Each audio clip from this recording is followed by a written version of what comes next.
Hey everybody, it's Rob from Flailthroughs. This is Gundam Battle Operation 2, and many thanks to Bandai Namco Entertainment America for giving me the ability to do a test drive of the Zeta Gundam 3B. It's another Gundam Evolve variant of the Zeta Gundam. As you can see, it's kind of got its own weirdness going on. I believe the pilot was supposed to be Shin Matsunaga, but they gave it to him in gold and instead of gray, because the gold makes for better anti-beam coating. Let's see. It is a 650 support, usable ground and space, not compatible with anything. That doesn't mean you can't use it there, of course. It just means it doesn't get any kind of special benefits or bonuses from being used in any environment. Melee priority is 1. That's fairly common for supports. It has 16,000 hit points, 25 points of ballistic resistance, 18 of beam resistance, 24 melee, 35 range strength, 30 melee strength, movement speed 125, high speed maneuver of 195, thruster gauge 75, and turning speed of 66. It has 13 close-range slots, 17 medium-range slots, and 18 long-range slots. The enhancement list gives you a point of range strength at 800 points, point of ballistic armor at 1610, point of beam defense at 2150, the expansion slot bonus, 1 slot in each of the 3 categories at 2690. Past the first limit is 5 points of ballistic resistance and 5 range strength at 8,070 at the second after the second limit break. That's not bad looking. Let's take a look at its weaponry. Has a large beam cannon, 8 ammo. It does charge, which takes 5 seconds, 22-second reload, cooldown time between shots 5.5 seconds. With that much of a cooldown, it's probably... Well, yeah, it's ammo-based, so it is hard to overheat. As in, I don't think you can do that. Normal fire suppresses, so it should stun. Focus fire consumes all rounds, but offers long suppression and penetration, so heavy stagger and piercing. That should be good. Yeah, that should be interesting. Beam saber is a beam saber, not a beam saber, which would be a glowing lifesaver as I see it. Yeah, 2,400 damage, cooldown 2.5 seconds, nothing particularly unusual there. Still has a grenade launcher in the arm. The grenades do 500 damage each, 4 ammo, range of 300 meters, apparently cooldown time 0, so you can fire them all at once. Reload second is 10 times. Oh, the brain is doing great tonight. Wide blast radius, useful for stopping mobile suits or for bombardment. Also, the range on the cannon is 450 meters. Okay, has Vulcan's 100 damage per round, 60 rounds, range 200 meters. We'll have to see the actual rate of fire because cooldown time 0 has an awfully broad range of speeds in practice. Reload time is 7 seconds. ASL and high accuracy. The 3B type Mega Gatling does 300 damage a shot, 7% heat per shot. So, yeah, it's gonna be able to fire quite a bit. Cooldown time 1/3 of a second. Range 250 meters. 20 seconds if you do manage to overheat it. Okay, yeah. It is a machine gun attached to the shield. The shield itself has 3,500 points of defense, which doesn't seem particularly high to me, but that's just how it is. Wow, brain. Okay, so when transformed, it has the beam cannon, which is still an ammo type, but only has 3 rounds. Still has the same range. Same cooldown time. Or is it a little bit faster? It is a little bit faster on the cooldown. Reload is still apparently the same basic speed, I think. 22 seconds versus... Yep. Does not charge, apparently. Interesting. Okay. It has beam guns in its side skirt plates, just like the Zeta does. 250 damage, 45% per a heat per shot, range 350 meters, 13 seconds of overheat. I'm thinking with 45% heat rate per shot, they probably have linked fire as opposed to the rapid fire the Zeta itself uses. Just a guess, but I kind of suspect they'll fire more like the C1 or A1 and C1s. Let's see, 3B type beam machine gun transformed. 10% heat rate in this mode. Looks like they fire a little faster. And yeah, that's about it. And the shield is still a shield. Okay. So I am going to put the Gatling down here. And that's all I have to do because that's all the weapons it has in this mode. That's all the weapons it has in that mode. So yeah, it is set up in terms of weapon shortcuts. That's good. Alright, skills. High performance radar level 3, which extends its radar range to 450 meters. High performance scope, which gives level 3, which gives it up to 6 times zoom. Observational data link, which lets your team see hit point bars while you're alive. Scouting parallel processing device, so it can use its radar while sniping. High performance aerospace gimbal, or gimbal, whichever, stabilizes the attitude control measurement in space, allowing for a larger pitch angle when the MS is firing, or is tilting. Yeah, so you can fire further up or down than an MS without this skill. One day we'll probably get something that can, with level 3, that can fire straight up and straight down. That would be fun. It can transform with the touchpad. Flight control level 2, so you can boost and jump in midair. Glide structure level 3, so you fall slower, which lets you do more things in the air. It does have a balancer, so it can cancel its boost directly into melee. It does have AMBAC level 2, despite the lack of space compatibility, so it still gets the extra turning speed and still lets you transition directly from a boost to basically a full stop if you don't change directions. Force injector level 1, so you can change direction while boosting, but level 1 isn't particularly fuel efficient, so you'll probably only be able to do it once or twice before you overheat. Aerial melee system, so it has a mid-air melee attack. Interesting. Anti-beam coating level 3. Reduces hit point damage from ranged beam attacks by 30% and reduces reactions. However, damage and reaction reduction ceases when hit points falls below 50%. So this version, level 3 does not reduce your beam defense at all once you get below 50% health. You just lose the 30% damage reduction, and you get the same stun as anybody else does in Word. The same stun values as anybody else would when hit by a beam. That is it. The wings, which I assume probably are the shoulder bits specifically, have level 3 special cushioning, damage reduction by 30% if hit on those. It does have a biosensor at 30% hit points remaining. Gets attack, defense, and mobility boosts, and only build stun will stop it with the attack that causes the biosensor to activate. That is mobile suit mode. Wave Rider mode still has the radar, still has data link, still has transform.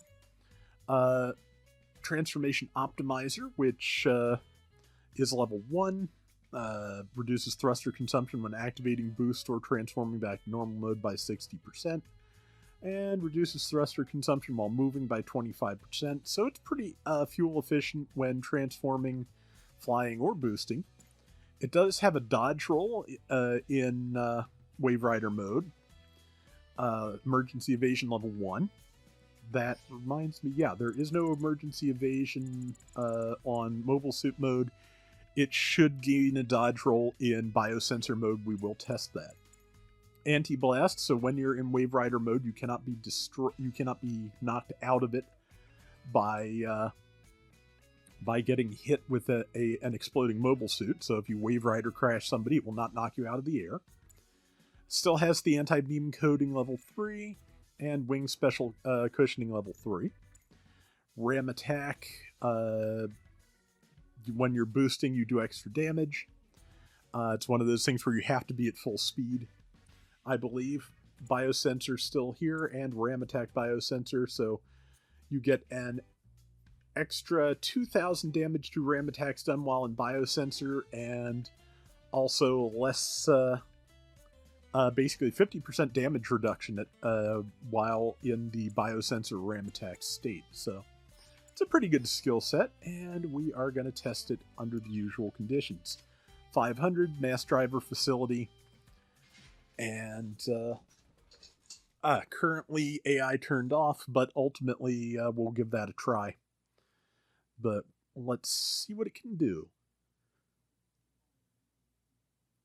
Ready to begin? Man. Okay.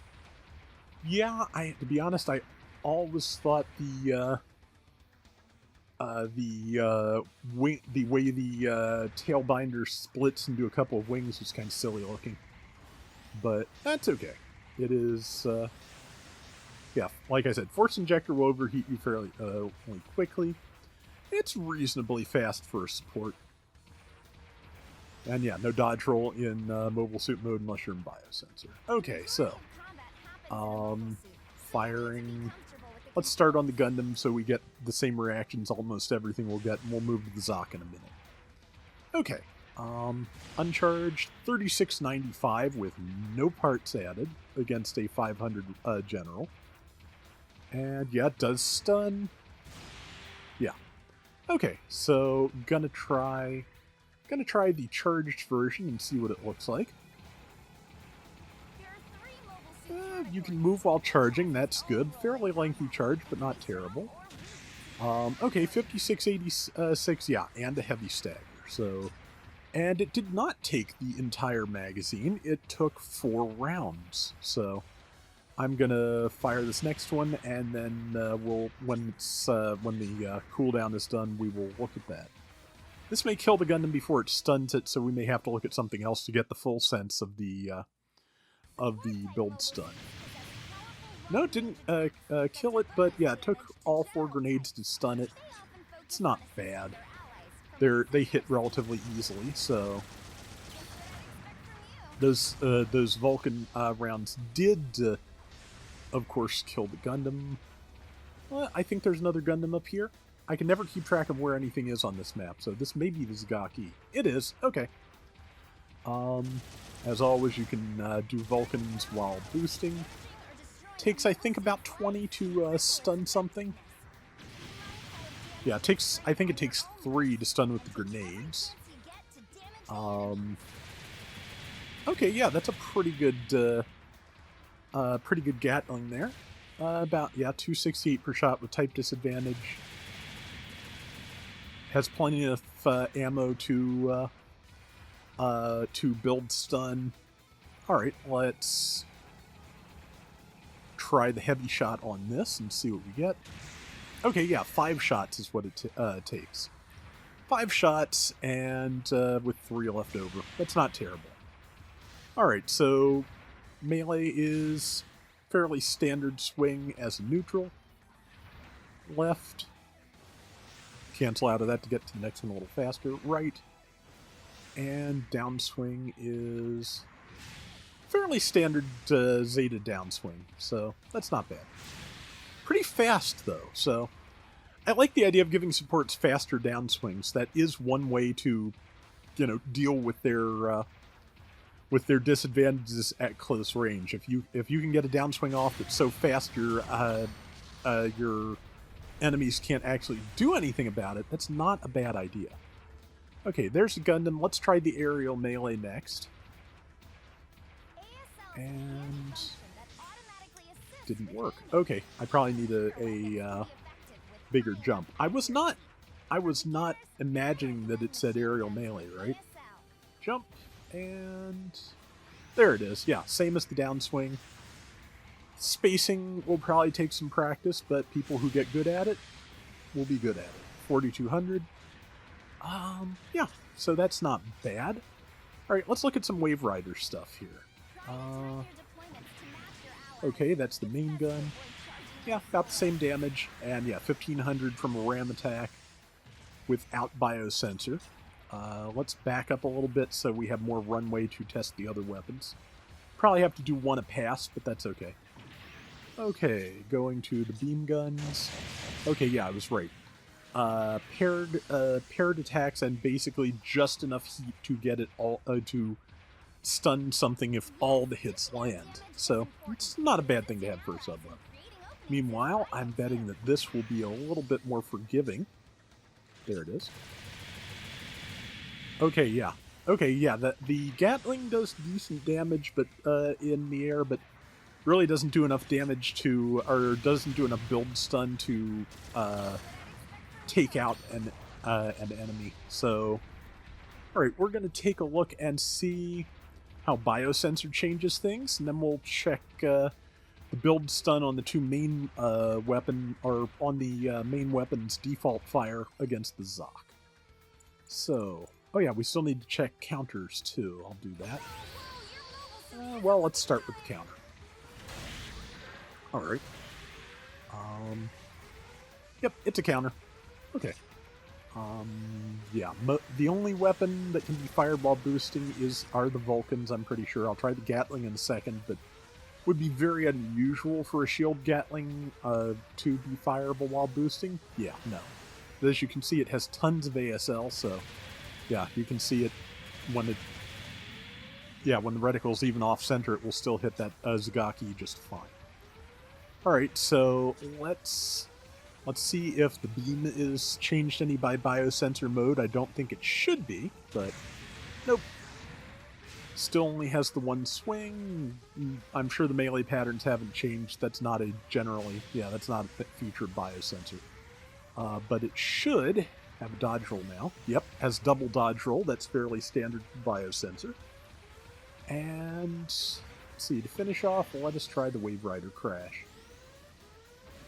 There we go. Yeah, what, 3,500 I think it was? Which seems about right. Yeah, does pretty solid damage. I'll do it one more time. Just make sure I've got it right since I need enough runway. When that flash happens is when the biosensor crash will work. That's something I had a hard time figuring out for a while, but luckily people in the comments were able to give me the info I needed. Yeah, like I said, you can't even do half a stun gauge with the Gatling in Wave Rider mode, but you can stun with the beam cannon itself. Okay, so let's take a look at the Zoc. Let's hit it with this uncharged beam cannon. That should give an idea of how much stun value this gun has. Not much, so... Yeah, if you're fighting something with a lot of stun resistance, you'll want to use basically anything else you have. Everything this has pretty decent, respectable build stun, except for the uncharged beam cannon. As for the charged beam cannon, heavy stagger is converted to standard stun on the Zoc, so it's good. Let's check the Wave Rider gun.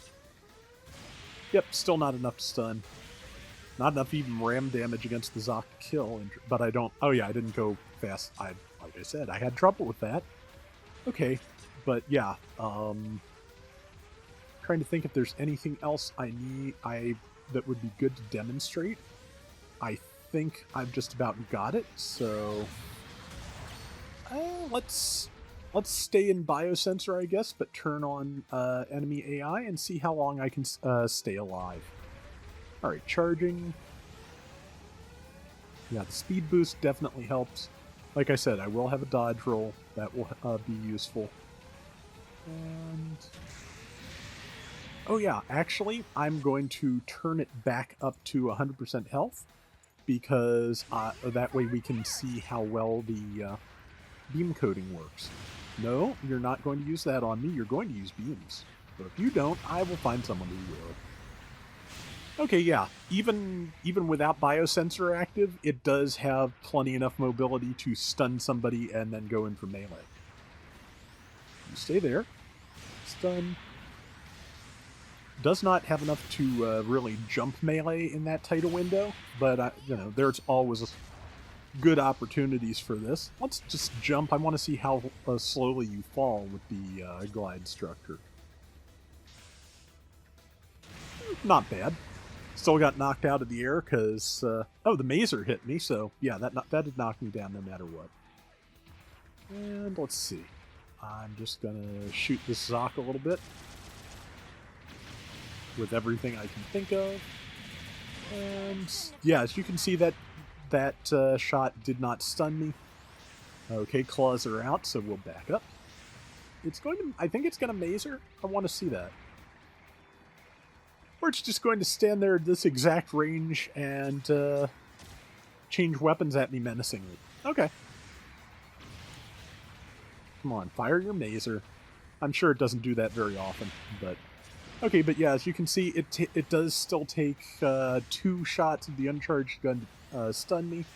I think that's fairly standard, but most of the things that reduce reaction tend to reduce instant stun, like the Zoc has going on. So that doesn't surprise me. To be honest, sometimes I do have a little trouble telling apart the various stun abilities, whether it's reduces build stun, instant stun, what have you. And I apologize for that, but also, yeah, I just do not know how to do that, or I can't remember those.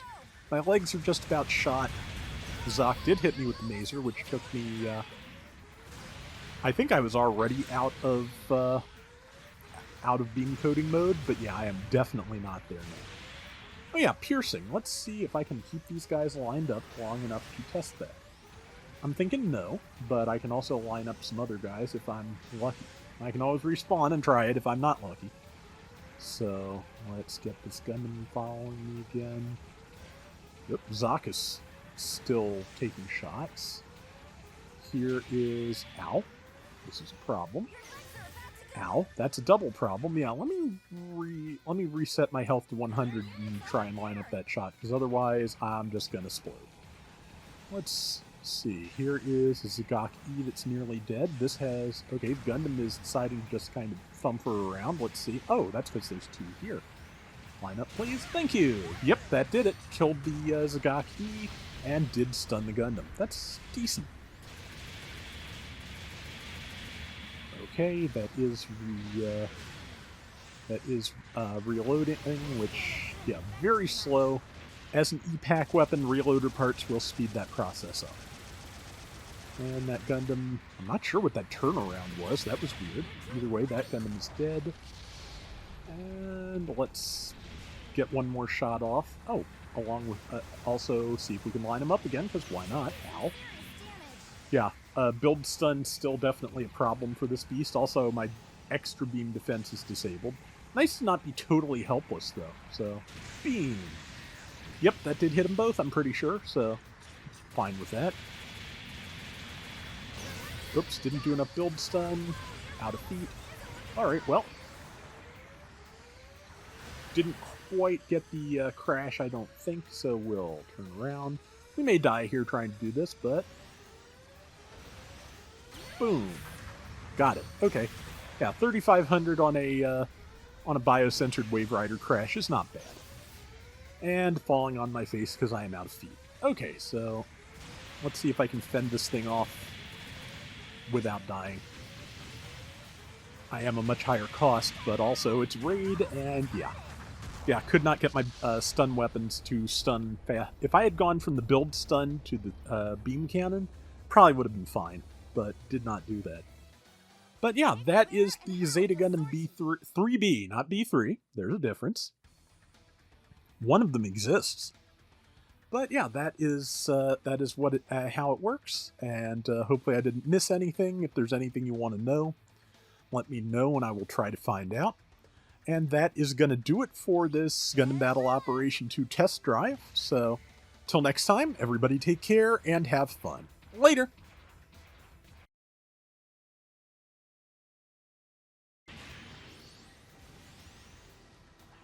Oh yeah, there's the roll and Wave Rider mode as well. And the flop.